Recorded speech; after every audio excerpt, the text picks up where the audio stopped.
Sure. Jeff? Greg, I'm guessing you're not surprised by what Tyler has given you as the season's gone on. We talked to you before Christmas and you said he needed to slow down. Has he been doing that lately, and has that led to fewer mistakes, a little more consistent contribution? Yeah, I think, well, the first possession that he touched the ball Friday night was not slowing down, and hence he got himself in a little trouble with the travel. But yeah, I think he's just, I'd rather have him that way, and we can try to harness him a little bit than us have to constantly invigorate him. We don't have to worry about him coming in terms of the effort. And he made big plays. A couple steals he got, one on the out of bounds play, one he stole in front of their bench. Obviously the offensive rebound at the end, but there were other plays he made. The reverse layup, he made over 2 guys. And I think he's just getting more and more comfortable. And the kid's a heck of a player. He's got to get stronger, and that'll come in time.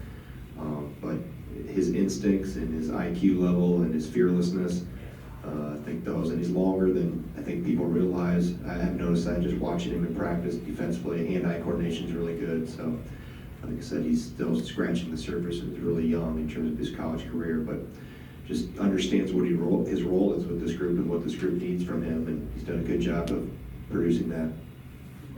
Circling back to Tyler for a minute, you mentioned the fearlessness in him. Is that particularly impressive for a young kid like that, going after some of those big plays in a big game like that?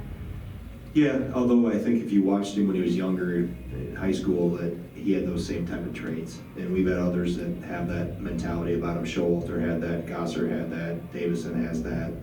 The moment isn't too big for them, and they understand the other little things they can do that maybe don't show up on a stat sheet or don't get written about heavily, and how they can help their teams. And that's what I mentioned earlier about him understanding what his role is.